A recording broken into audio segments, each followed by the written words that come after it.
Já, komið sæl, sunnudagur og Synir Egils að vanda hér á samstöðinni. Á eftir koma til mín Haraldur Ólafsson, veðurfræðingur og Helga Vala Helgadóttir,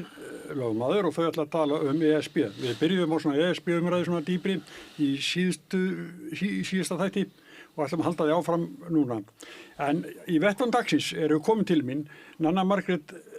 Gunnlaugsdóttir, þingmaður Miðflokksins, Magnús Þór Jónsson, formaður Kennarasambandsins og Sigurður Hilmarsson, alþingismaður Sjálfstæðisflokksins. Verið velkomin. Takk fyrir. Takk fyrir. Byrjum aðeins á þér, Magnús. Þingið ykkar svona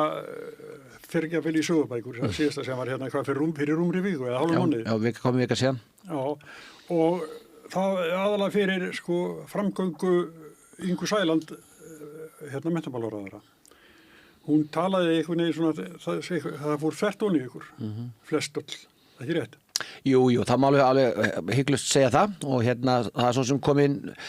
10 dagar síðan og þetta fólk sitt hverjum yfir mig þekkir það að vika langur tími í pólitík og hvað þá 10 dagar. Þannig að það má alveg segja það kannski upp frá þessum svona samtölum sem voru og svo 50 deginum þar sem að við vorum kannski ennþá pínlítið að svona rakta það að fara sitt hver áttina. Þá höfum við nú ágætis samskipti og samtöl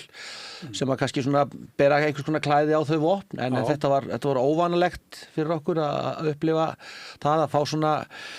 sumir sögðu nú við mig að þetta var svolítið sem fyrir elli júþvingi, ég hef ekki komist þangað. Það er þegar hann svona bara hendi fram stefnu svona sinni fram á svona þingi og við erum auðvitað ekki bara vön því og það er alveg þannig að þingi svona markaði svolítið að því að við hefðum svona, höfum ákveðnar áhyggjur af því hvernig svona rödd kennara heyrist og höfum það alveg, það er svo sem haldið áfram, það er búin að vera nú eru svona sveitarstjórnarkosningar að koma og við höfum auðvitað áhyggjur af því að við séum svolítið að lenda í fleiri samtölum þar sem við svolítið verða svona að tala fyrir hlutum sem að við myndum vilja hjálpa fólki við að leiðrétta kúrsinn á. Þannig að svona frá þinginu okkar, við vorum með þetta þingið hefnast mjög vel fannst mér, við vorum náðum að ganga frá svona stefnum og strömmum sem við þurfum að vera að gera reglulega og vonandi þá bara erum við að bara þramma áfram einhvern breiðan veg með stjórnmálanum því að við gerum okkur grein fyrir því að við erum eigum að vera, hluti af liði og vera styðja við þau verkefni sem að stjórnmáli velja. Við þekkjum alveg reglu lýðræðisins og viljum vinna eftir þeim en viljum auðvitað röddin okkar sé fyrr í umræðinu heldur en kannski birtist þarna. Undir ræðu Ingu Sæland að þá voru dæmið þess að bara kennarar, þingfulltrúar gengu bara úr sal á meðan. Já, það gerðist þannig og kannski ekki jafn stóru mæli eins og kannski fréttirnar voru en það var alveg þannig og við höfum alveg farið yfir það að ég sagði áðan að við erum kannski ekki vön því að málin séu sett fram með þeim hætti sem þarna voru. Þarna voru mál sem hafa auðvitað verið í einhverju umræðu, einhverja gjöf, einhverju skóla, farsímamál, svona hluti sem hafa verið svolítið á tilfinningasviðinu. Og það hafa alveg verið hlutir núna frá áramótum þar sem svona það hafa orðið svona ákveðnir árekstrar í samskiptunum. Þannig að það var þannig, það voru fólk í mínum hópi sem sýndi svona ákveðna mótstöðu með því að yfirgefa salinn undir ræðunni, en það voru svo sem, það voru ekki flokkar. Þetta var ekki bara út af einkunnum og tölustöðum og bókstöðum? Nei, ég hef alveg passað mig á því að benda á það að ég er náttúrulega búin að vera það lengi í þessu kerfi, var þess að var breytt úr tölustöðum í bókstafi og þetta snýst ekki um það, því að ég held að við séum miklu frekar að svara svolítið því að það hefur svolítið borið á því og bara í alþjóðlegri umræðu menntamál og að svolítið að koma til okkar í Íslandi núna. Það svolítið verið að taka kollsteypur í kerfunum, breyta hlutum sem þetta kerfi 10 ára gamalt max sem við erum búin að vinna í, sem við förum í gegnum þá. Það má segja fleiri hluti þar, þannig að það er miklu frekar þessi umræðu það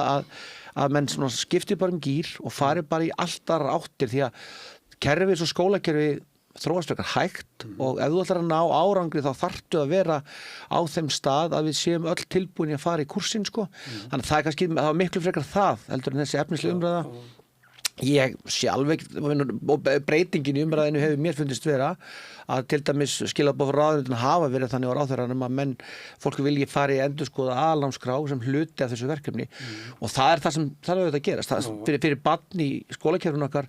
þá skiptir ekki máli hvort það fær 10 eða A eða veit hvað það fær einhverjuna fyrir og hvað hún skilar þér svo. Þannig að það var miklu frekar svona eins og ég sagði á, þessi svona óvarlega leið að fá bara allt í einu bara, við gerum þetta bara svona, það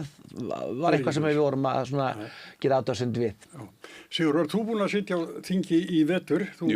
leysa Áslaugu Örnu af, nú hún búin að heimkomu. Já, með mitt. Og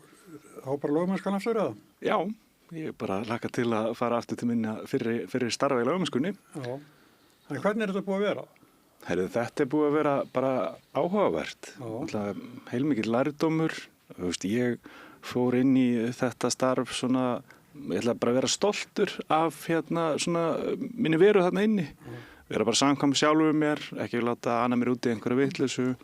reyna að gera gagn, þetta fyrir bara samfélagið og sjálfstæðisflokkinn sem ég er þá fulltrúi fyrir líka og ég hef bara haft gaman að þessu en þetta er skrítið vinnustæður. Það verður bara að segjast þess og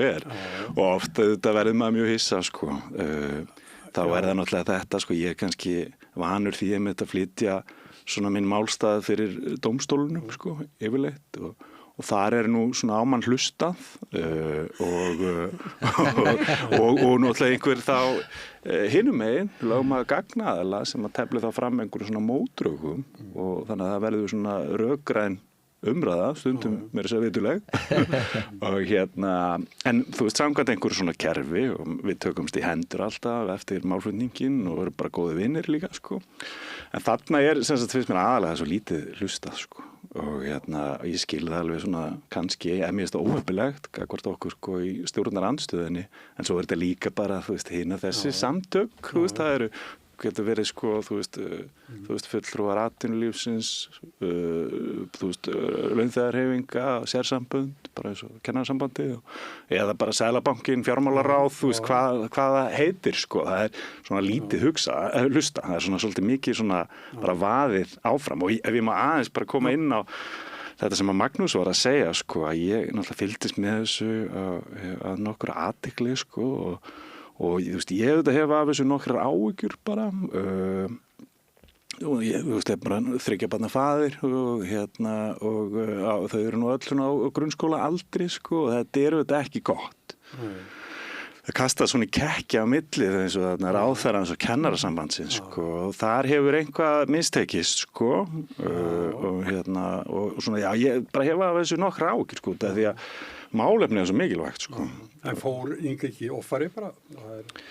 Ég sko, það er náttúrulega... Sem er búin að vera að tala um eitthvað allt annað. Já, sko, ég held að þetta sé þetta klassíska sko, eins og ef maður hugsar sko leiðtogan, að þá er það sko hans hlutverk einmitt að vera sko að leiða einmitt, bara halda í höndina á hvort sem að þjóðinni eða ríkið eða hvað hann er sko halda svona í höndina og fá hana með sér í einhver svona vegferð og þá skiptir þetta máli, þú ert ekki að ýta að hrinda sko heldur að fá fólk með þér í lið það er svona verkefni og það er náttúrulega augljóslega tókst ekki þarna sko þannig að þetta er stundum svolítið svona þú veist ég veit ekki ég er nú svona orðvar maður svona almennt sko þannig að ég held ég segi nú bara svona minnst hvað svona merki með að maður að setja hennar ræðu sko en þetta verður stundum svona svolítið svona svona svolítið getur kannski orðið svolítið groddarlegt sko. En þú varst að tala um áðan sko úr lögmennskunni ég skrifaði dómsmál talsverðir náðu fyrir og þá dýrkaði ég það að vera í Hæstarétti þegar Þórir Vilhjálmsson var dómari því að hann sagði lögmenn kannski alltaf ræðu þá sem fyrir lögmaður mér er lífsins ómögulegt að skilja hvað þú ert að fara getur skýrt þetta aðeins betur ég er bara næ þess en það er ekki þannig í þinginu Nei, það mætti vera eitthvað svona síðaðisvörður sem og þetta er bara algjör plagsiður sko ég er svona þú veist ég vil meina það sé nú ekki bara vegna þess að ég er hérna í stjórnarandstöðunni sko, en ég er svona, ég er í grunni bara náttúrulega sem lögfræðingur að þá er ég svona sko talsmaður þingsins og skiptir óbúslega miklu máli að þingi sé öflugt, sterkt og sjálfstætt það auðvitað veitir sko framkvæmdavaldinu aðhald við höfum eftirlit með störfum framkvæmdavaldsins sko Og þar auðvitað sko kemur forseti þingsins skiptir mjög miklu máli og hún svona sagði það nú í upphafi held ég þessa þingötur eða það síðast að hún svona ætlaði sér að vera sko forseti alls þingsins sko. En mér finnst en mér finnst það sko þurfa að þetta virkar ekki alveg, þú veist, það er bara fyrirspurnum með svara, skriflegum fyrirspurnum svara, seint og illa, þú veist þessar munnlegu óundirbúnu fyrirspurnir, þetta er bara til einskis nýtt sko, menn bara blaðra út í óendalegum. Það vil ekki svara þá. Vil ekki svara sko, já, og svo bara eins og vorum að ræða þú veist þessi opni nefndarfundur, utanríkismálanefndar með utanríkisráðherra sko, sem ég fylgdist með bara í streymi sko, og maður er engu nær. Þú veist, ég er til í að ræða sko kosti og galla Evrópusambandsins, þú veist, ég veit, það eru kostir að ganga þangað inn líka sko, þú veist, en gallar, ég held að hagsmunum okkar sér betur borgi bara í núverandi fyrirkomulag, en ræðum þetta, ræðum hvað afleiðingar það hefur að segja, já, en það er bara, ég náttúrulega treyst ekki þjóðinni sko, það er bara. En Nanna Margrét, þú ert náttúrulega í stjórnarandstöðu líka og kannski svipaða reynslu og Sigurður. Já, ég eiginlega ekki tekið undir allt sem að Sigurður Örn segir og ég heldur raunverulega að staðan sé þannig að þetta er aðeins öðruvísi heldur en þetta hefur áður í þinginu. Það er það sem við fáum að heyra og ég veit að ég er farin á smá hættusvæði en ég held að til dæmis að þegar að forseti beitti þessari 71. grein að stöðva umræðu óháð öllu málefni veiðigjöld. Ég held að það hafa haft ofboðslega slæmar afleiðingar og það mun hafa slæmar afleiðingar þegar að málin snúast líka við örugglega þegar að vinstrimenn er ekki meirihluta vegna þess að maður finnur fyrir því að þingmenn meirihlutans er ekki komið í umræðuna. Það er eins og við hugsi, það skiptir ekki máli, ég þarf ekki að færa rök fyrir mínu máli því að þetta verður bara keyrt í gegn. Þannig við náum aldrei þessu samtali akkur er að gera þetta og svo koma umsagnaraðilar fólk út í bæ sem eru að eyða gríðarlega miklum tíma í að skila umsögnum. Og við erum að benda á það að já, ok, flott mál en getur við tekið tillit til þessa og þessa og það er bara keyrt áfram og það er svolítið leiðilegt við svona, hvað maður segir, vinnuna og skrítið fyrir mig sem hefur kannski ekki verið að vinna hjá einu opinbera, minnst þetta skrítið að í raun og veru að taka ekki tillit og ef minni hlutin kemur með góða breytingatillögur, akkur ekki að samþykkja þér og samaskapi finnst mér líka kannski þetta svona hvað segir maður þetta er aðilar sem eru nýkomna með völd og þeim er mikið mun að sýna að þeir ráði en valdi fylgir ábyrgð og manni finnst stundum að mætti svona aðeins kannski sína smá bara skynsemi í þingstörfunum. Það er kannski þannig að við erum kannski svolítið á sömu línu ég og Sigurður Örn. Ég held að þurfi ekki að vera svona, ég held að þetta hafi ekki verið svona, ekki svona slæmt að fá engin svör og stundu velti fyrir mér. Akkur er að leggja þetta mál fram ef enginn kemur upp og mælið í bót sko. Er þetta það bara eitthvað mál sem var búið til í ráðuneytinu og fyrir ríkisstjórnir lögðu ekki fram en svo kemur hann að ríkisstjórn sem er bara vant að mála tilbúin að láta bara færibandi en engi veit akkurju. Það er svona mál sem er skrítið. Fyrir löngu síðan að þá voru tveir menn sem að voru þá óbreytti þingmenn en urðu báðir ráðherrar en það voru svona mjög efnilegir stjórnmálamenn. Ég spurði þá að þessu, þá voru þeir sem satt í stjórnarliðinu. Akkur taki ekki þáttu, ég tala við mig en akkur ekki, þá máttu þeirra bara ekki, þá er það bara sko fórustan í þingflokknum eða formannflokksins eða hvað það er sem segir við ætlum að láta þetta fara rætt í gegn og þið talið ekki, þið tefjið ekki málið. Ég veit ekki hvort þetta er svona núna. Þið eru svo sem ekki verið í ríkisstjórn. Þannig að... Já, klárlega, en líka finnst það ekki, Sigurður, það er ekki bara inn í þingin, heldur þetta líka í nefndunum. Því mann finnst að það mætti taka tillit til þar. Já. Nei, þetta er... Ég finnst þetta alveg sérstakt, sko. Líka, sko, það er alveg augljóst, þingstörfin í vetur hafa bara gengið greiðlega fyrir sig, sko. Það hefur ekkert einhvern veginn staðar neina með það. Þannig að en ég tek undir þetta sem að Nanna að segja, sérstaklega sko að það eru svona máljafel sem að sko maður myndi ætla að ríkisstjórnin eða þessi stjórnarþingmenn væri bara mjög stoltir af sko. Myndu með vilja kannski að það samræmist þeirra stefnuyfirlýsingu eða markmið að keyra í gegn sko. En svo bara alls ekki sko. Og þá fær maður auðvitað á tilfinningunni að þetta sé einhvers svona pólitísk hrossakaup. Og við höfum séð það bara mörgum málum sko á þinginu upp á síðkastið sko. Það er svona mál sem að þú veist þess að við höfum náttúrulega komið inn á þessar strandveiðar og grásleppuna og það er svona hinn og þessi mál sem hafa orðið er alveg risastór einhvern veginn í þinginu sko og þá held ég einhvern veginn verið að halda þessu ríkisstjórnarsamstarfinu saman sko bara með held ég einhverjum svona bara hreinlega einhver rosaköpum sko. En ekki samála því að það átti bara að vera dagakerfi á grásleppunni. Sér kallar þurfa að fara ekkert marka það meðalaldur kannski 67 eða 74 ára eitthvað sem er stundað þetta sko. En ég ætla ekki að fara einhvern veginn að þetta er svona tómsutastarf. Já, en þú veist þetta er náttúrulega þetta klassíska sko að sko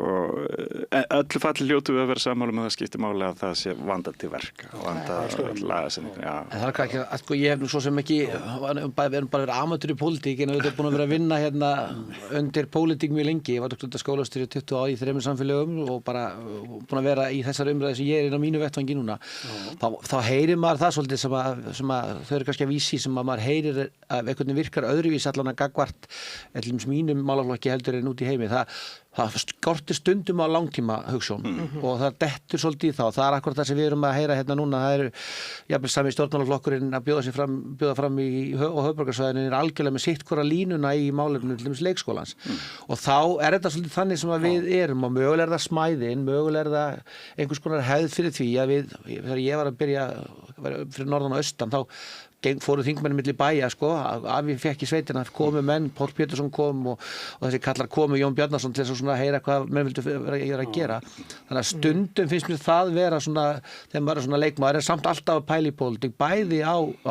landsmála og sveitarstjórnarstiginu, að það er stundum þannig að menn eru að taka stuttskref, svolítið til þess að metta eins og þeir eru að vísa, koma svolítið með sinn nú er ég komin hérna í stólinn og þá ætla ég að gera kosti þar eftir grásleppan eða viðgjöldin eða við höfum verið að mótmála áminningar skylduafnáminu sem eru svona hluti sem koma bara einhvern veginn og þarna held ég við séum frábrugðin þar sem var allan í mínum samtölum hefur verið að kynnast vissulega hefur þetta verið að gerast það hefur verið svona ákveðin sveifla í Evrópu Bandaríkjónum að stjórnmálin sé farin að stíga inn á þessi svið með þessum hætti. En þetta eru svona hluti sem að ég held að sé ekki endilega góð þróun og hvað er hægri vinstri og hvað það allt er að mér finnst oft vera svona tímabundin mál og hlutir sem svo þau eru að lýsa hérna sem að maður fylgist með sem að verða kannski stærri heldur en akkurat það fari dýpra samtal, horfa einhverja leið þannig að verði svo ekki þannig að þegar svo menn skipta völd og þá sé einhverjum sem eitthvað svona pínu pyrringshala og eftir sér og fer strax í að breyta og það er svona eitthvað sem að manni finnst stundum við svolítið lendi í við lendum í einmitt reyfildi við litlum málum eða erum ekki tilbúin útfæra og ég þekki þetta alveg hafandi komið fyrir nefndir núna í síðustu 4-5 árin þá er það auðvitað þannig að manni finnst oft mjög takmark að fara þar í gegn og það er auðvitað eins og þau eru að vísa hérna í sem að ég get rætt í áminningamálinu þar sem við lögðum alveg ofboðslega vinnu þessi 3 heildarsamtök BSRB, hjúkrunarfræðingar og KÍ í það að benda á það að við varum tilbúin í ákveðin útfærslur og hluti en fannst við ekki fá neitt tilbaka það er auðvitað það er svekkjandi og það situr í og kannski bara til að taka þetta aðeins áfram þetta er í grunninn kannski svo litið bara samskipti og samningatækni og aftur ég tala hvað er ólíkt ég var auðvitað ekki síðasta tímabili að maður heyra því það var alltaf verið að semja eitthvað þannig að það voru mál en það var eitthvað kannski það var mjög erfitt fyrir minnihlutann og þá var kannski hægt að semja við klárum þetta mál og tökum þetta út og í því samhengi þá hugsaðum orð Ingu Sæland til kennara þegar hún fyrir að kalla þau grey og svona niðrandi ummæli þegar að í raun og veru eina sem vantar Heldur hún hafi ekki verið að meina eitthvað gott með greyin er þetta ekki þannig típun Inga, ég held Já, hún var nú að augljóslega hnýta í kennara ég meina, nú get ég alveg tekið undir ég alveg sammála, ég vil fá tölustafa aftur en ef ég var í menntamálaráðherra myndi ég vilja ræða þetta við kennara og finna eitthvað lausn á málinu og samanskapi er sami ráðherra Inga Sæland hún segir, ég veit ekkert farsímanótkun hjá ungum krökkum. Ég ætla að fá til mín fullt af krökkum úr samfélags og þau eru bara búið til fyrir mig. En ég ætla ekkert að hlusta kennara að því ég er bara búin að ákveða hvernig það á að vera. Þetta er svolítið skrítið og svolítið vanvirðing finnst mér, gagnvart kennurum, en það er gott að heyra ef að þau eru núna þessari viku að ná eitthvað betur saman. Já, það má alveg segja það er kannski akkurat þetta sem að við höfum verið að reyna að koma í gegn og Inga er alls ekkert einn þar, sko, við erum núna, það er ákveðin eftirspurn eftir okkur inn í kostingum og við heyrum alveg að benda fólki á það. Við höfum miklar áhyggjur af hugmyndum Sjálfstæðisflokksins varðandi grunnskólann og leikskólann í Reykjavík, þannig að við höfum verið að ræða það mál sem er allt annað heldur en þau eru að lyfta upp til dæmis í Kópavogi eða í Hafnarfirði. Þannig að það eru svona hlutir sem að þurfa að vera með þeim hætti að við getum átt samtal það. Við Inga erum náttúrulega bæði að norðan hérna og það er alveg þannig að það er óvanalegt orðfæri sem Inga hefur, það er þannig. Heiðinsfjarðargöngin saman okkur hérna, en það er alveg þannig að við sko, stóra málið er það að við séum að sitja við borðið og vinna saman. Það er bara þannig sem það er. Við vitum það alveg að við munum aldrei ráða öllu og viljum ekkert vera þar. Við vitum alveg að stjórnmálin eru þau sem eru að þurfa að hlusta á samfélagið og fara í gegnum það allt, sko. Þannig að orðfærið er alveg eitt en hugmyndafræðin að vera saman, það er eitthvað sem við viljum að gera. Ég virkilega vona það að við séum núna að stíga skref saman, en það er í þessu svo er alltaf, samtalið er eitt en svo er það gjörðirnar og við erum svolítið þar núna vonandi bara í næstu viku að ná að setjast meira saman og fara í gegnum hluti sem að við viljum alltaf hlusta á það sem er í gangi en þurfum svolítið að benda fólki á það er ekki ef það væri til einfaldar lausnir á verkefnum eins og lesfærni hjá drengjunum okkar, kvíða og svona vanlíðan hjá stelpunum okkar, stórt verkefni sem eru að fá mennar í 30% nemenda sem að kunni ekki íslensku, ef það væri til einfaldar lausnir þá væri við löngu búin að leggja þar til og til þess við náum árangri í öllu sem við erum að gera, þá þurfum við að hafa alls konar aðalega í samfélaginu með okkur. Stjórnmálin heldur betur en bara samfélagið í það heila þarf svolítið að taka þessi verkefni og þá er vont að vera eyða tímanum í þegar svona kasta á milli einhverju nútum sem eru til þess fallin að meiða, sko. Það er svolítið merkilegt sem að Magnús nefnir hérna það er ein stefna til þess að þínu flokki, Sjálfstæðisflokki í Reykjavík og önnur í Kópavogi og Firði í Hafnarfirði. Það er svolítið, sko.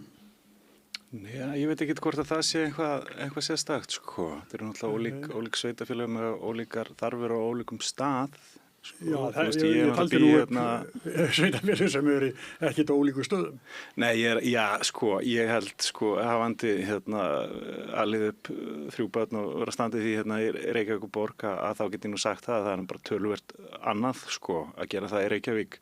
heldur en í nágranna sveitafélögum, hvort sem það Garðabær eða Kópavogur, Ég var bara í einhver 5 ára fáliðunar áætlun á leikskólanum Sæborg og var gjörsamlega misboðið þegar ónefndur sviðsstjóri menntamála í Reykjavíkurborg sagði ég held alltaf að vanta kennarana eða leikskólakennarana, starfsfólki á leikskólana svo kom allt í einhver frétt að það væri of mannaðir og þá var ég alveg brjálaður Það er mjög sekkinlega En þetta er við náttúrulega það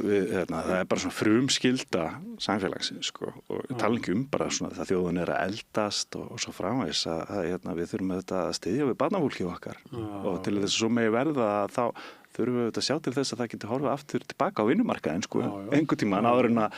að börnin bara muni hvernig þetta var í áramótaskaupinu það Jón Gnarr var með vinum sínum fósbræðurum 50 á leikskólanum þannig en þú veist þetta er bara forgangsatriði að klára þetta allt saman og ég meina þú veist leikskólamálin í Reykjavíkurborg eru og hafa verið bara í lama sessi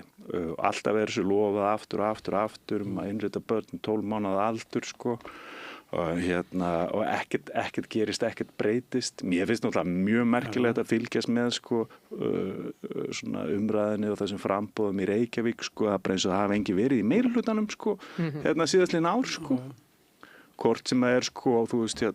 samfylkingin svona hefur náttúrulega verið allt umleikjandi, sko, þau öll að núna einhvern veginn að fara að endur, sko, þetta, sko. Þetta er svona björgunabátur, þessi Já, ég meina, Viðreisn búin að vera meiri hluta 7 og síðastlinnum 8 árum, sko, Flokkur fólksins, líka, það bara eins og enginn hafi verið við staðið vaktina, sko. En umræður og leikskólamálin fara alltaf einmitt svolítið í þetta sem Sigurður er að vísa í. Hún snýst alltaf vistunardega, hvernig börn kom inn í leikskólana og við hefum svolítið verið að benda á það, það var fyrir rúmlega ári síðan og þá heldum við ráðstefnu með OECD og allir samtökum kennara sem komu til þess að skoða íslenska leikskólamódelið og til þess að benda á það að við höfum verið að efla það með því að fólki okkar hversi komið upp á meistarastig og við séum að efla leikskólan sem fyrsta skólastíð og þeir eru að sýna fram á það í sínum niðurstöðum af hversum árangri við höfum náð þar og við höfum dálítið verið að benda á það að það sé til dæmis mesti vistunartími á Norðurlöndum á Íslandi. Þannig að við okkar umræða verður alltaf dálítið mikið þarna, okkur finnst hún einskorast við það hvenær við komum börnum inn í leikskóla. Og það er auðvitað bara fyrir okkur sem erum að horfa til þess að við þurfum að ná þessu sterka skólastíði sem við viljum ná því það er algjörlega allar rannsóknir sem sýna það og við erum sannfærðir það að árangurinn sem munum ná verður með því að efla leikskólastíðið og þá finnst okkur erfitt því að við stundum erum við svona ef við erum mjög dramatísk lamin með prikinu sem OECD sendur okkur þetta í PISA að þá hefur við svolítið bent á það ef við erum svo komin hérna OECD hefur verið að benda á þetta Skandinavar og Norðurlöndin hafa verið að benda á það að þeir vilji fara inn á sviði sem Ísland hefur horfað til efla menntun, efla skólastíð þá finnst okkur rosa sjaldan umræðan verða nákvæmlega það umræðan leikskólamál á Íslandi snúast rosa mikið það hvenar börnin komast inn og hvort við ætlum að vera með mikið matverð í mötunni og það er auðvitað bara það sem við höfum einmitt að reyna að kalla eftir að umræðan verður þar og einhverja hugmyndir jafnvel nýtt rólóstig eða fyrirtækja leikskóla þeir snúast allir þetta og það er auðvitað eitthvað sem okkur finnst stundum ósanngjarnt að því við viljum efla skólastig það er verið að benda og þar byrjar hlutirnir það er mikill munur á leikskóla sem hefur hátt hlutfall kennara til dæmis verkefnum sem snúa að börnum sem kunna ekki íslensku börn með misjafnan bakgrunn sem við þurfum að vera að vinna með börn, við erum að lenda í alls konar vanda sem snýr að málskilningi og talþekkingu þannig þurfum við að hafa öfluga kennara en umræðan verður það er rosa erfitt að koma henni í gegn þegar að umræðan fer eiga börn að komast inn 12, 15 eða 18 mánaða og þá í nýlegum rannsóknum erum við bara með mesta vistunartíma meðaltali á börnum og það verður alltaf umræðan og við förum alltaf einhvers konar vörn og náum einhvern veginn aldrei að gegna sig þetta snýst það við ætlum að gera hlutina ógeðslega vel og erum að efla fólkið okkar til þess að ná meiri árangri með börnunum. Ég skulle nú skilja hann fullkomlega en þetta kannski hangir svolítið saman. Ég fannst svolítið fyndið að sjá auglýsingu frá Samfylkingunni þar sem að þeir eru að hrósa sér fyrir lág leikskólagjöld 30 og eitthvað þúsund á meðan nágrannasveitarfélögin væri með 80-90.000 og maður hugsa býtu, er ekki betra að vera með 80-90 og geta fara með barnið inn og byrja að vinna þá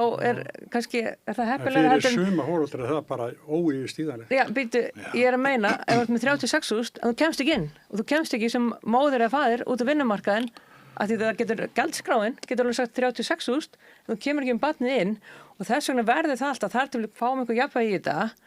verður það held ég aðal umræðan því miður fyrir kennarasambandið og okkur öll en það sem mér finnst líka mjög leiðilegt er þessi tregða nú gæti þú verið algjörlega ósammála mér en mér finnst allt og mikið tregða við það að leyfa fleirum að komast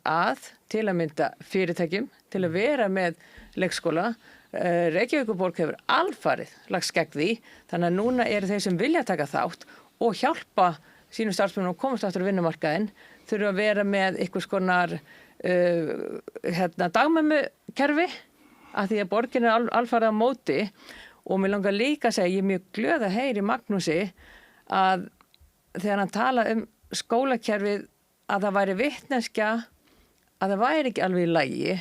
það væri ekki í lagi að við færum neðar og neðar í einhverjum alþjóðlegum viðmiðum að ég held að því miður séu margir hann úti sem hafa upplifað að þess vegna kannski svona aðeins skjáa myndast á milli kennar og samfélagsins upplifað að kennar var svolítið haldið í það er alltaf lægi við viljum ekki breyta neinu en mér heyrist þú alls ekki þar og minnst það gott. Já, heyri, hérna, það er svo margt annað. Ég geti talað þetta endalaust. Já, ég veit það. En þetta bara eins og í fyrir spurnunum. Já, Ég verði þetta að breyðast aðeins einu, Já, bara já. svo örsnöggur, sko, það sem við höfum alveg bent á er það að hugtaki leikskóli er lögvarið hlutur með ákveðnu lágmarki kennara. Og við höfum alveg sagt það, og Haraldur til dæmis var hér fyrir svona ári síðan að benda á það hugmynd Arion sem var sem einhvers konar dagvistun fyrir sitt fólk er bara með öllum hætti og alveg eins og við höfum verið að benda á þegar menn er að tala um sko, leikskóla, þá erum við með öfluga leikskóla á einkamarkaði en líka leikskóla sem er ekki öflugir og það er bara við svolítið að tala um það að leikskóli er ákveðin ímynd, ákveðin apparat, það er með lagalegum skildum og það var það sem okkur fannst mjög erfitt að heyra einhvern veginn, það var virtist einhvern veginn vera rosa lítið hlaðið í, en svo til dæmis það sem við kynntumst þarna þegar þessi umræða varð, þá skil ég bara mjög vel ef fyrirtæki er að koma til mótsvið með einhvers konar dagvistun sem er bara allt annað orð heldur en leikskóli. Þannig að sumt í þessu samtali gætu veldi alveg ná lengra með ef við pössum okkur á því að bara átt okkur á því hvað þetta er og það sé engin afsláttur gefin á því hvað leikskóli þarf að vera sko. Bara örstutt hérna bara svo skal ég hætta sko en þetta er náttúrulega bara allt saman sko risamál og við þurfum að gera bara miklu betur. Það er öllum augljóst og það eru svona alls konar vandamál, einhverjum kerfislægur miklu hluta held ég sko en það vonda við þetta og það er sko þú veist tilfinning mín og margara svona sem að þú veist ég hef talað við og þess að ég hef gert einhverja rannsóknir á því en að þetta hafi sko þú veist versna sennilega þú veist ég til dæmis eignaðist mín börn bara með það er munur að elsta barnið er 7 árum eldri en það yngsta sko maður fann bara eitthvað svona mun sko og ég held því miður það er bara svo margt sko já því miður sko og út að ég nefnilega fullkomlega sammála Magnúsi sko að leikskólastigið er svo mikilvægt þar er undirbúningurinn fyrir grunnskólan þar getur og skólakerfið þetta er náttúrulega á að þjóna þessu tilgangi sko að svona jafna aðstæður barnanna sko þú veist þannig að þeirra félagslega bakgrunnur þú veist menntur foreldrar annars sé ekki stærsta breytan af því hvernig þeir munu vegna í lífinu sko þannig að þetta er svona alveg risamál og við þurfum að gera miklu betur Já, ég veit það en það þýttur svona maður kannski svolítið við þurfum að þá fyrir núna er svona í bólurinn svona tvísýnt hvort að verði hægri eða vinstri meirihluti Reykjavík er það ekki? Á ég að grípa boltan ég held að það er auðvitað rétt að það er tvísýnt en ég auðvitað tel að þessi löngu komin tími til að það verði miðju hægri stjórn. Við erum búin að vera allt og lengi með sama meirihluta og við sjáum núna samfylkinguna sem er með borgarstjóran og þetta er bara eins og sikkur samfylkingin sem er að tala, sko borgarstjóran kemur ekki sem er í öðru sæti hjá samfylkingunni heldur formað flokksins að kynna áherslur af því þetta bara einhvern veginn talar ekki saman og þetta er samfylkingin búin að gera á 4 ára fresti einhvern veginn að endurnýja sig verum nýju meirihluta með einhverju nýju hjóli þannig ég held núna að væri gríðarlega mikilvægt að það væri miðju hægri meirihluti og í því samengi er þetta bara eina örugga atkvæðið á miðflokkin því hinir getur bara allir til vinstri en Dagur er búin að standa sig mjög vel fyrir sitt fólk í þessu búin að vera í meirihluta bara nánast heila mannsaldur. Fyrir sitt fólk en ekki fyrir flesta reykvíinga. Ég held að þeir geta ekki við sammála. Þeir getur dilt alveg það en þessu vinna úr kosningaúrslitum þannig búin að vera alveg ótrúlegur. Að ná því. Mér finnst það líka flottir í þinginu. Já, það er svona góða ræður sem hann flyttur svona alveg blaðlaust og Nei, Dagur er náttúrulega sko eldklár stjórnmálamaður og ég myndi alls ekki fara eitthvað að afskrifa hann í einu sko. Hann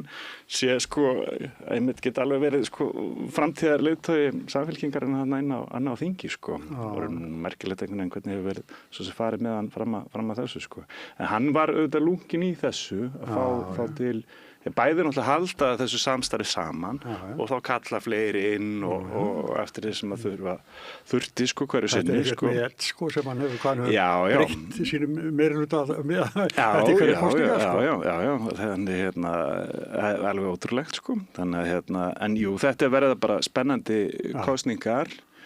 og Sjálfstæðisflokkurinn var að kynna sína kosninga áherslu núna bara á miðvikudaginn í síðustu viku og svona mjög áhugavert svona upplegg að setja ákveðin mál á dagskrá strax svona kláraði innan 100 daga og svo svona 12 mánaða, 4 mánaða framtíðar, þú veist, flokkar sko. Þannig að þá svona verið kannski að reyna að svona hamra það inn að það sé hægt að gera svo margt strax sko. Þetta hafa svolítið verið svona skýjaborgir einhverju framtíðar sínum hitt og þetta sko. Þannig að þetta er bara mjög spennandi að sjá. Mér finnst líka mjög áhugavert að maður fer í svona þessa svona stöðu svona greinandans að sjá sko hvernig svona vinstrafylgi raðar sér. Mikla breytingar þar sko. Þarna voru til vinstri, þú sameinaði afl einhverja svona flokka og svo sem hefur fórustu svona af vinstri flokkunum já, svo sósíalistaflokkurinn þarna og líka hvernig sko pírötunum muni ganga sem alltaf talin sem vinstri flokkur ég hef aldrei skilið það ekki fullkomlega sko. Það eru svona hölluðu sér svolítið mikið til vinstri undir lokin allavega sko. Ég veit ekki hvernig nýjastu oddvitin sko, en hann svona gett eitthvað maður sko, en ég veit ekki hvar svo sem standur í því. Ég held að sko, hafandi verið áður en ég kom í starfið mitt, þá var ég náttúrulega skólastjóri Reykjavík í 8 ára, búin að búa í Breiðholtinu, við erum minni núna í 30. Þá það svolítið þannig að við greindum það alveg að við hvern meirihluta, það sem komið nýju flokkar, þá urðu breytingar í okkar samtölum og það er kannski það sem að svona, ef ég fer úr mínu hlutverki sem kennarasambandsmaður og einstaklingur sem hefur verið að vinna fyrir íþróttafélag í Reykjavík og bara verið íbúi í Reykjavík núna í mörg ár. Það er það stundum þannig að mér finnst ég stundum með þetta í svolítið mikla pólitík sko og með virðingu, ég ætla ekki að tala neitt niður, ég bara minnst frábært að fólk sé að gefa sér í pólitík og hvað sem þeirra landsmálað inn í samfélagunum. Það stundum einhvern veginn það að einmitt listar og það hvað ætlum að gera. Stundum segi ég nú það sko að í sveitarstjórnum skiptir meira máli hver tekur hjá mér ruslið heldur en hvaða sýn ég hef í borgarlínu sko. Veist, og þá er ég ekki að tala borgarlínu niður komið góður, en ég hlakka alveg til að ég segi það að vera að auglýsa hverfisfund í mínum hverfi, þar sem að mér finnst við þurfa einhvern veginn að vera dálítið meira nær því. Þetta er náttúrulega alveg upp út á landi, litlu samfélagi, var hér undir afskaplega farsalli stjórn hægramenn á Snæfellsnesinu, þannig að ég er ekki að horfa hægri vinstri sem stóru þættina, heldur það einhvern veginn að okkur takist betur að búa til einhverja samfélagslega ímynd og ég hef áhyggjur af því. Og það er bara, ég held að pólitíkin þurfa að vera leiðandi svolítið í því. Þú veist, við sem erum að vinna í íþróttafélagunum, við vitum það hversu erfitt er það bara ná í sjálfboðaliða. Íþróttafélagin er að verða svona eitthvað svona samkeppnisaðilar að mörgu leyti alls konar hluti, hallarandi fæti mikið þar sko. Þannig ég hef svolítið verið að svona kvísla þegar fólk hefur verið að koma, hefur verið að fara á fundi með ólíkum flokkum núna, sem var bara mjög gaman að hitta fólk sem er að pæla í samfélaginu sínu. Að það er svolítið það sem að mér finnst þurfa einhvern veginn að leiða. Auðvitað eru stór mál sem er rætt á hverjum stað fyrir sig, skilur borgarlínan eitt það. Þetta er svolítið þannig að við í þessum sveitarstjórnarkosningum þá þurfum við einhvern veginn að búa til einhverjar heildir því þetta snertir bara svo mikið daglífið okkar. Þau taka ákvarðanir hérna út frá þinginu með öðrum hætti sko, en hjá mér finnst bara að þurfa að fara að laga göngustíðana mína sem er hræðilegir, það þarf að fara að taka til í ljósastöðurunum mínum, ég myndi vilja fá ruslið mitt sótt oftar, þetta er hlutin sem ég finnst slá grasið, sveitarstjórnum sko. Nú er ég hérna aðeins rétt upp ég finnst hérna, það sem ég hjóla sko frá Garðabæ til Reykjavíkur, það er bara sko hæveið, það er bara hraðbraut, það er alveg slétt og flott og... Þú er ekki farið í gegnum bakkana? Jó, ég veit að ég gerði það hérna einu sinni það er bara í Breiðholtinu finnst mér svoleiðis hlutin bara stígurinn skipta okkur máli sko niður í Breiðholt var mjög erfiður yfirferðar. Ég þekki þetta, ég er búin að búa svo lengi í Breiðholtinu að þetta var alveg stór munur að flytja í Garðabæinn af því að þessi grunnþjónusta, það var bara æmitt. Sorpu var allt einu sótt miklu sjaldnar, það var hægt að slá grasi, maður sá engin falleg blóm, gödnum voru ekki mokar. Þetta er það sem við þurfum einhvern veginn að koma í lag, bara grunnurinn sem sveitarfélagin eiga að gera. Þetta er spennandi, en hérna Daði Már, hann komst í allavega Evrópufréttir. Hann segir að spillingi sé ekki Íslandi, heldur hann sé í Namibíu. En rótin er nú kannski íslensk. Er það ekki? Var þetta ekki klaufalega sagt? Ég fannst sko eiginlega allt þetta upplegg bara voða sérstakt sko. Já, og þarna sko einhver blaðamaður berlínsku tíðinni, talaði við einhverju 20 einstaklinga flesta ónafngreinda, kemst að þessari niðurstöðum að við búum hérna í einhverju ólígarki. Já. Hann svo sem tjáði sig eitthvað það, hann Daði sko, verði svona mótmæla því einhverju leiti sko. Þetta var mjög sérstakt allt sem hann sko, þessi ummæli, náttúrulega ég veit ekki, hann lítur eitthvað að hafa bara rugglast sko. Þetta náttúrulega valið sem fyrirsögn. Já, en sko, þú veist, hann þarf náttúrulega að útskýra kannski betur hvað hann á við, já. Vegna þess að þarna einhver svona, þetta sko slær mig illa sko, já. Vegna þess að þarna sko, ef hann var að meina þetta, að það lýsir það einhverju svona viðhorfi sem að mér finnst mjög slæmt sko. Já. Tvöföldu siðgæði, ef ég orða það bara varlega. Já. Að það sé sko, þú veist, það skiptir máli sko hvar þú ert að brjóta af þér. Eða þú veist hvar þú ert að, í hvaða landi þú ert sko. En Íslendingarnir eru upphafið sko, það bara þannig. Já, ég allan að get ekki, þú veist, þetta sko, þú veist... Já, miðað sem kom fram í Samherjamálinu og uppljóstrarinn þar, hann var þáttakandi í þessu og játaði það. Við þurfum ekki að vera með einar efasemtur þetta, eða búa að játa þetta.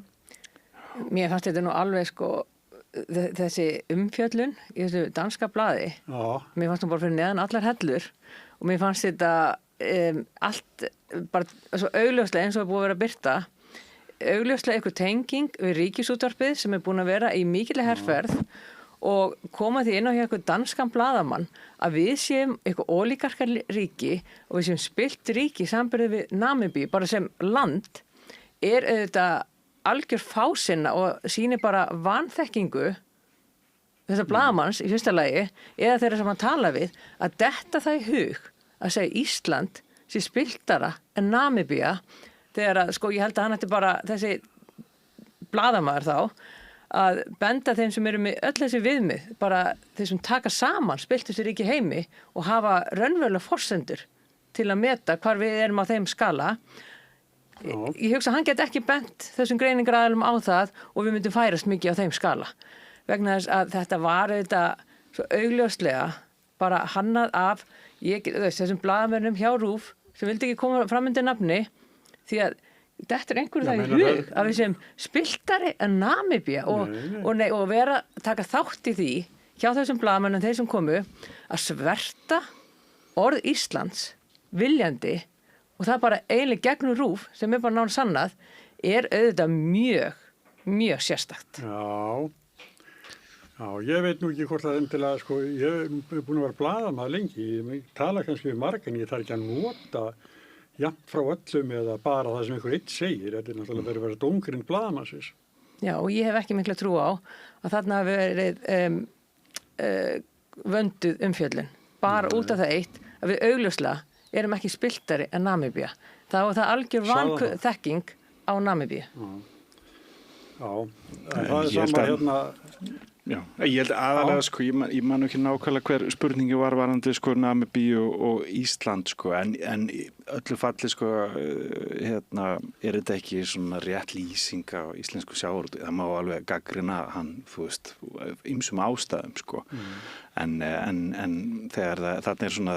gengið of langt, þá verður umfjöllinu þetta svolítið kannski ómarktæk. Já, og þessum Daði sagði, Már, ég var náttúrulega algjörlega ósammála því að sko,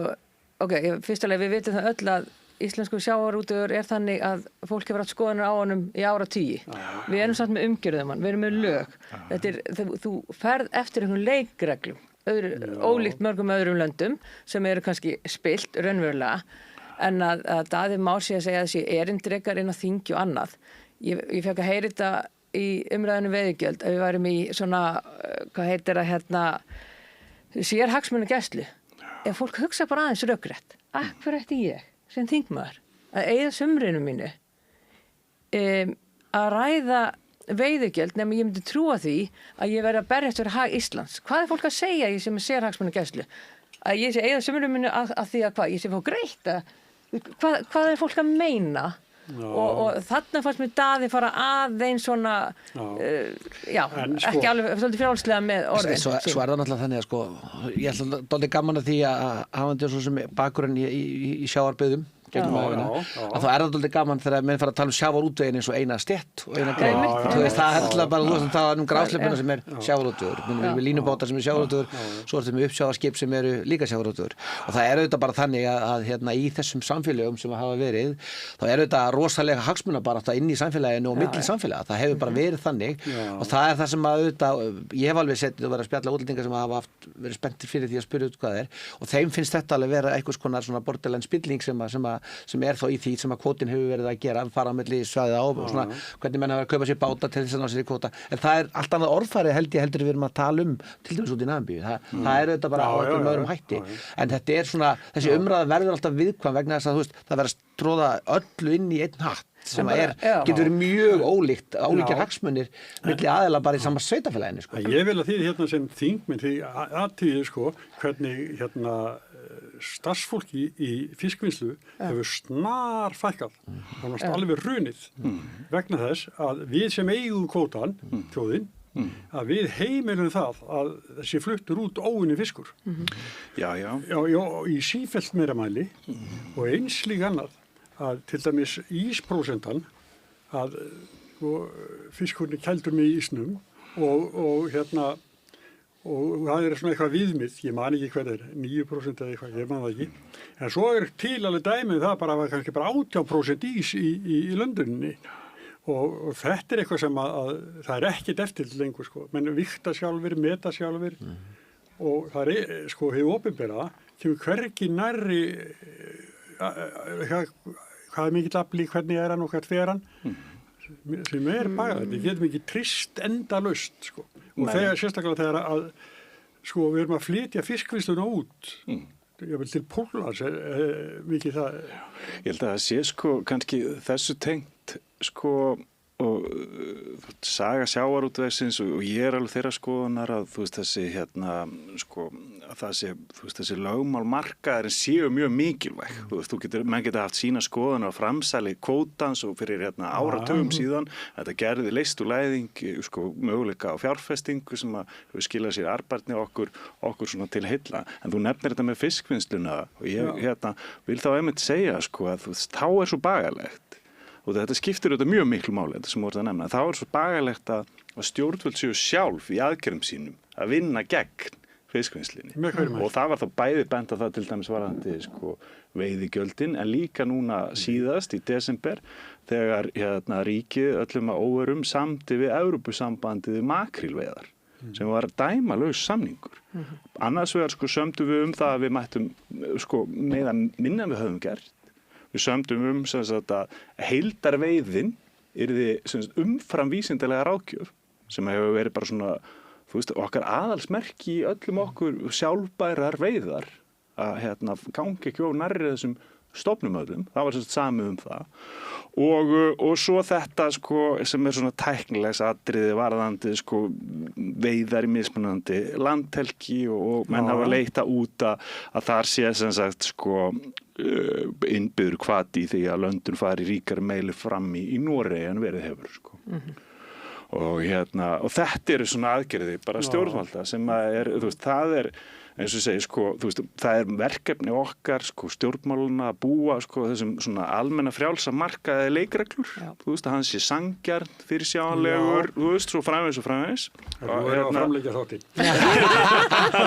en það er ekki að gera neitt annað þetta er góð en þegar sko stjórnvöldi sjálfur einmitt farin að þú veist eins og þarna ég var að nefna þetta með makrílsamningi farin að vinna gegn þessu sko Sigurður, af hverju fáum við kannski bara þriðjung eða helming af því verði sem að fyrir sama makríl nú í Færeyjum og Noregi. Það er... það kemur aftur hérna, ég var nú blessunlega laus við hérna veiðigjalda umræðina síðastlið sumar sko koma því ekki aftur henni í leik. Skil allir miljörðum í arðgreiðslur núna sem að þið voru að berjast fyrir. Já, en þetta er flókið. Það sér ekki svolítið eftir þegar þú sér allar arðgreiðslurna sem að sko skipta. Nei, alls ekki, sko fyrir mér er aðalatriðið að þjóðin fá sem mestan ábata og hann rammaði þetta Magnús Ágællinn sem kemur úr sjávarplássi. Við erum ekki sammála allt og það má breyta mörgu í sjávarútvegi. Já. Það sem liggur hins vegar fyrir það sem mér finnst mikilvægast er að leikreglur séu skýrar og svo megum við rífast Og og sanngjarnar. breyta og sanngjarnar, já, en við höfum leikreglur. Aftur með spiltasta land. Þess vegna getur ekki verið spiltasta land að mínum mati, það er nummer 1 í því, þetta er hægt að vera, en En sko, að við ég fyrir sagði- eftir leikreglum, hvort sem við erum sammála leikreglum Þú horfir á mig og betri, ég sagði aldrei sko. Nei, ég meina, nei, þú sagði ekki, ég er rétt, það er bara þetta umræfn, en þú ert svona spyrillin, Já. Nei. En ég ætla að fara að ræða líka, það er nú langt hlið átt á hjá okkur, en allt í lagi, en það er hérna efnahagsmálin, það er svolítið, við erum svolítið að fá í skrúuna þar og stefnir í jafnvel vaxtahækkun og hluti þjóðarinnar ræði bara ekki við það að vestir hækjan bara ræði kannski fólk sem er að borga kannski 250-300.000 í lán og það hækki kannski þó er ekki nema 30.000, það getur bara gjörbreytt öllu.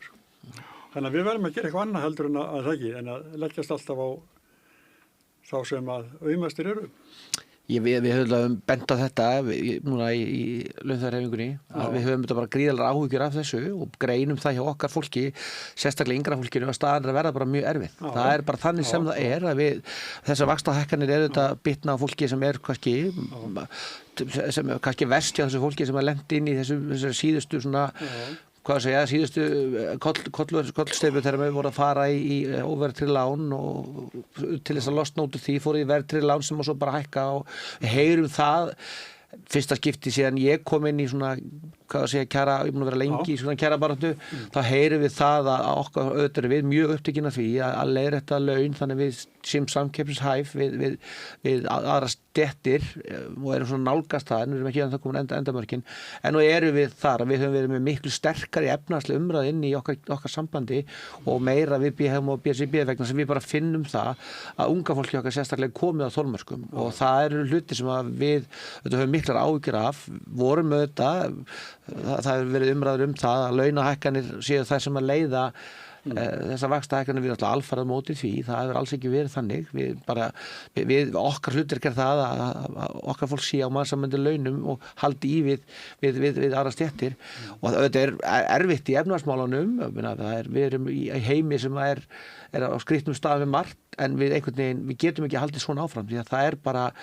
við greinum það mjög sterkt að þetta er að verða ástand sem er orðið mjög þungt á heimilum sérstaklega unga fólks sem við viljum alltaf alls ekki lendi í það verðandi faðir sjálfur líka ég held að aldrei verið erfiðara að komast í það að kaupa sér húsnæði, alltaf verið erfitt og á að vera erfitt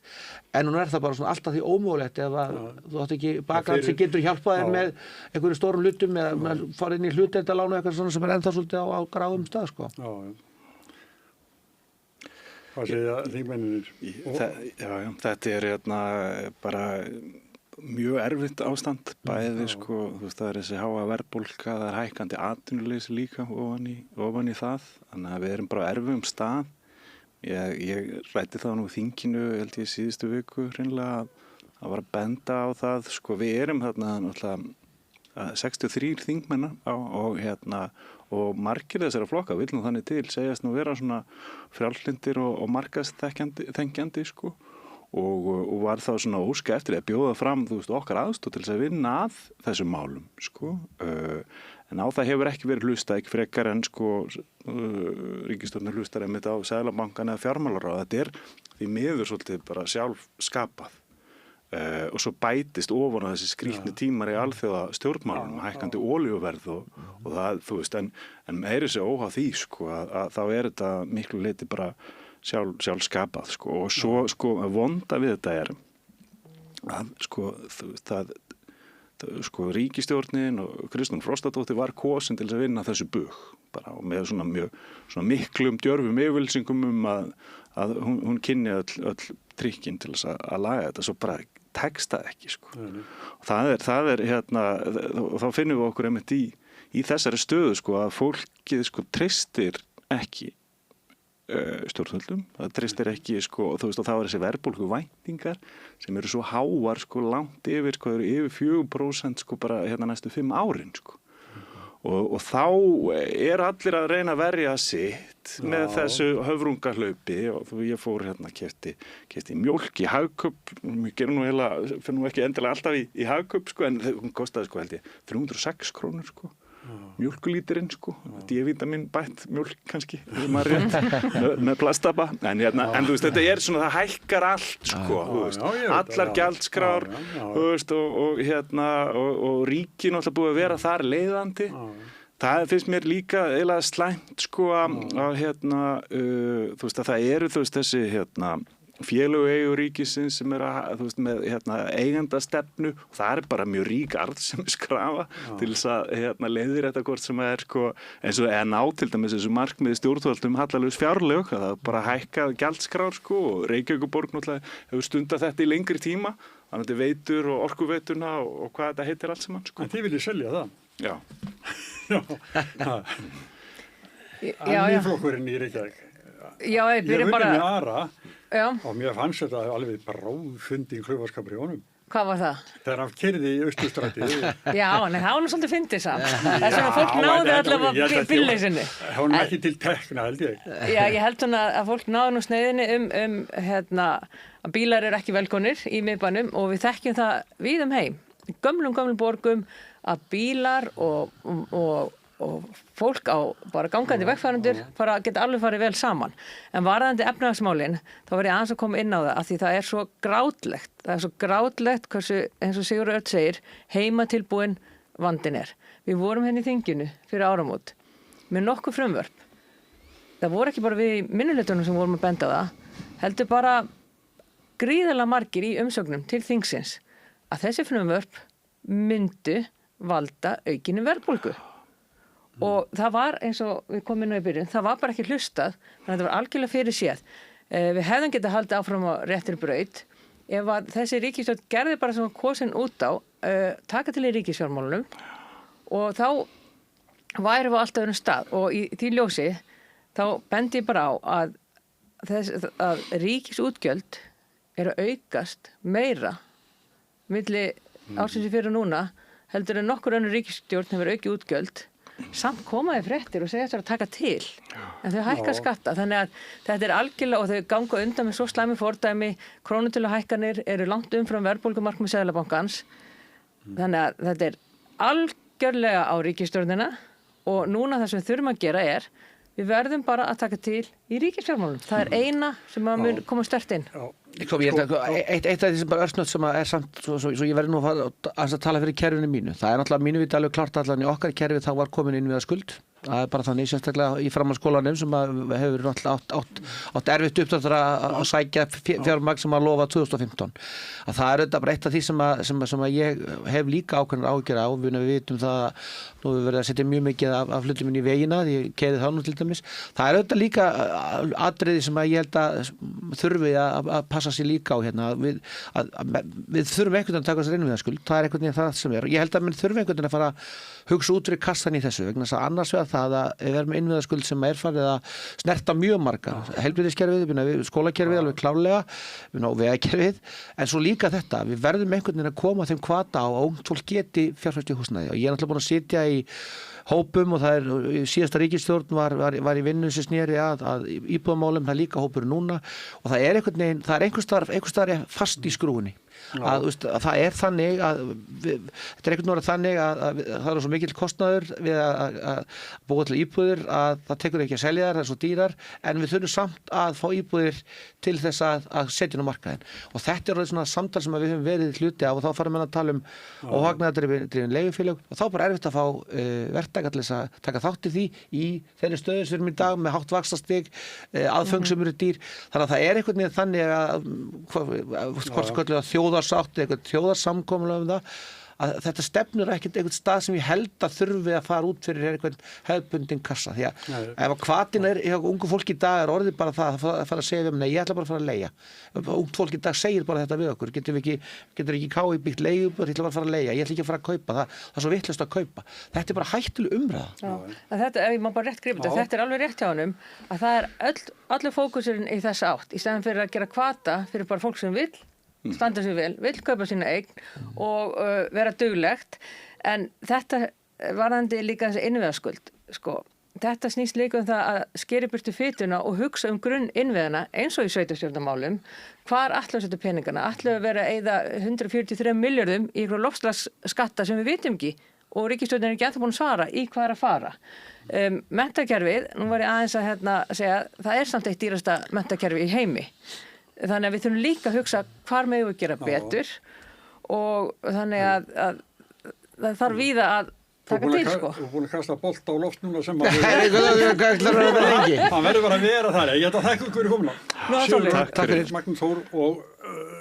Nanna Margrét. Takk fyrir. Og hér eftir augnablik ætla ég til Evrópu með Haraldi Ólafssyni veðurfræðingi og Helgu Völu Helgadóttir lögmanni. Ég heiti Þórhildur Þorleifsdóttir. Á Samstöðinni er fjörug, opin, skemmtileg og gagnrýnin umræða allt milli himins og jarðar. Samstöðin á erindi inn á öll heimili. Samstaða skilar árangri. BSRB, afl í þágu almennings. Öflug verkalýðshreyfing er lykillinn að öflugu samfélagi. Alþýðusamband Íslands, samstillt barátta í þágu launafólks í meira en heila öld. Hótel Bjarkarlundur opnar 1. apríl. Morgunverðarhlaðborð frá 7, veitingarstaður opinn til 21, gisting, rafmagnshjólaleiga, kajakleiga og tjaldsvæði. Hótelbjarkarlundur.is. Það geta allir sýnt góðvild öllum og það ekki bara geta, heldur á fólk að sýna öllum og öllu góðvild og það er engin vandi, sko. Ég heiti Edda Björgvinsdóttir og ég trú á góðvild. Langar þig að byggja hús? Við hjá Arkitek færum þér heildarlausnina. Lóðir, hönnun, framleiðsla og uppsetning. Skoðaðu heimasíðun okkar, arkitek.is og hafðu samband. Jæja, krakkar, þetta er síðasti dagurum minn. Ég ætlaði náttúrulega aldrei að fara að vinna sem leiðbeinandi. Ég hef náttúrulega aldrei lært þetta, að kenna. Ég lærði nefnilega hagfræði. Hæ, krakkar, ég er nýji kennarinn ykkar. Ég er búin með 5 ára kennaranám og ég hlakka til að vera með ykkur þangað til þið útskrifist. Fjárfestum í kennurum. Kennarasamband Íslands. Alþýðufélagið er frábær hugmynd. Félagsgjöld í Alþýðufélagið eru krónur 2.750 á mánuði og renna óskipt til dagskrár og útsendinga samstöðvarinnar. Samstöðin.is